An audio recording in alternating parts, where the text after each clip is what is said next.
Just what has the money we give to MPs been paying for? That's been the question that's tarnished the reputation of the Commons for months. Until now, journalists and the public have pored over occasional leaks of who claimed for what, from porn films to bath plugs.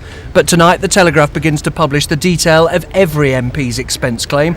What is revealed is that the Prime Minister paid more than £6,000 to his brother Andrew for a cleaner they shared. There is, though, no suggestion that he profited from the arrangement. In addition, the paper claims that Gordon Brown claimed twice for plumbing work.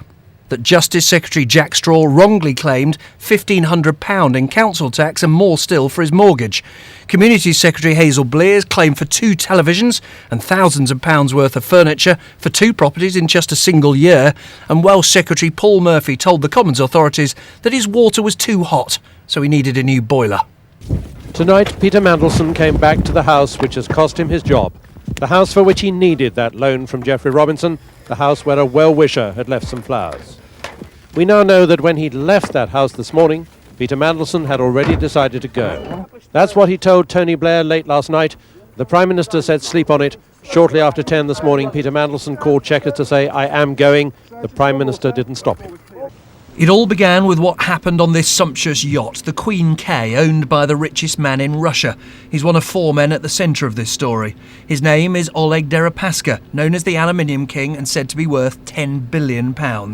He was visiting his close friend Nathaniel Rothschild, son of the 4th Baron and a multi-millionaire hedge fund manager, at whose villa was Peter, now Lord Mandelson, who then had no idea he'd soon be Gordon Brown's business secretary. Also there, Rothschild's old friend and Mandelson's political enemy, Shadow Chancellor George Osborne. Were you at any stage involved in conversations about a donation from this Russian billionaire, or indeed on his behalf from any of his British companies? Well, a very specific allegation has been made that we solicited a donation from Mr. Deripaska. And I want to make it absolutely clear that we neither asked for money nor did we receive money. He was the ultimate betrayer of trust, the 53-year-old family doctor whose lust for power turned the healer into the serial killer. Cowering behind a prison officer at an earlier hearing, Dr. Harold Frederick Shipman, the small-town GP who preyed on old ladies. His trial's now over, but not one of the world's biggest murder investigations, its primary questions unanswered. Just how many patients in the town of Hyde has this doctor killed?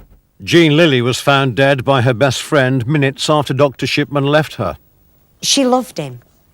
She trusted his every word, like anybody would with a GP. You have to trust somebody. And if you can't trust your doctor, who are you supposed to trust? And she trusted him with her life. Shipman's progress from schoolboy to student to medical graduate was pedestrian. He was never outstanding. The police can only guess at his motives, why he became such an enthusiastic killer, taking perverted pleasure from exercising control over life and death. Shipman knows all. He has no hope now. He has no conscience. He has his secrets. It's all he has left.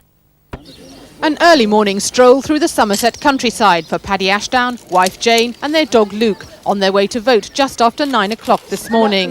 Then the prospect of a quiet day for the first time in 6 weeks before the polls close. Just half an hour later, John Major, accompanied by Norma, was on his way to vote in his Cambridgeshire constituency, with security very much in evidence. Voting was a family affair too for the Blairs. Mr. Blair's 3 children, Ewan, Nicky and Catherine, rarely seen during the campaign, went to the polling station and were given a quick lesson in helping the photographers. Last one here. Right. One's over there. Earlier, as he left Downing Street with Mo Mowlam, his pleasure at returning so soon to the cabinet table was obvious.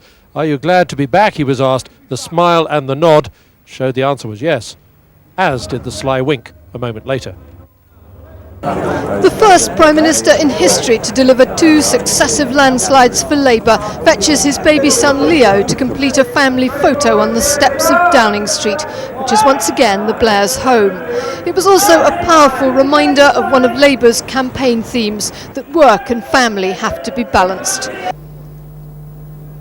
It is a mandate for reform and for investment in the future, and it is also very clearly an instruction to deliver. These were the moments just before the Ring taxi exploded as bomb disposal officers worked close by to try and defuse the device. The pictures, taken by a BBC cameraman who was allowed to remain inside the security cordon, captured the extent of the blast and emphasised how easily people could have been killed. Police had been alerted by 2 coded warnings sent to a London hospital and an unnamed charity. Parts of the BBC centre were evacuated just in time to protect staff. What could be more peaceful and more voter-friendly? John Prescott today in Scotland, returning to the trusty old image of a politician with a baby. But the violent scene which erupted last night in North Wales could not be easily erased.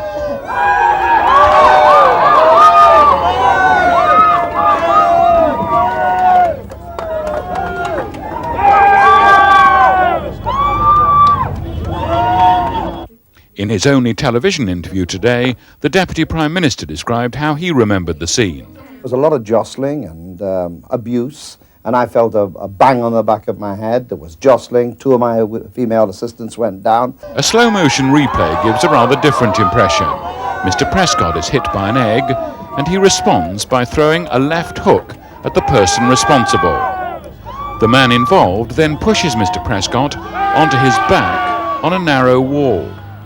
Aides come to Mr. Prescott's defence, and the Deputy Prime Minister struggles to his feet. It would have been better if the whole incident hadn't happened. But I meant what I said about him a few moments ago.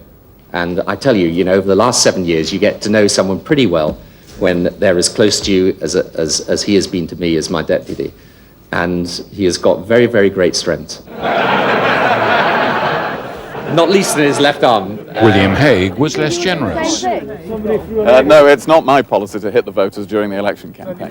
Comrades in opposition for so many years, now colleagues in power. Robin Cook, the new Foreign Secretary, and Jack Straw, Home Secretary, had plenty to talk about. New staff, new car, and all the other trappings of office. Robin Cook savouring the palatial interior of the Foreign Office and finding out exactly where and how he's supposed to start work. Well, I think I'd take the jacket off to get down to business. Questions to the Prime Minister. Lynn Jones. The twice-weekly ritual of Prime Minister's questions has dominated the nation's view of Parliament for years, providing the most memorable moments. Why does she not follow the example which she's already set in so many cases of previous fiascos of putting the blame on somebody else? May I gently inform the right honourable gentleman that I no more need his assistance now than I did when he was Leader of the Opposition and got the chop. And more recently... Weak. The abuse got stronger. And frankly, Madam Speaker, only a dimwit would ask me to. Ask any MP and they'll insist that you don't get rich going into politics. They'll tell you that they need to live in 2 places and that costs money. But tonight some face very awkward questions. Others fear that they may be next.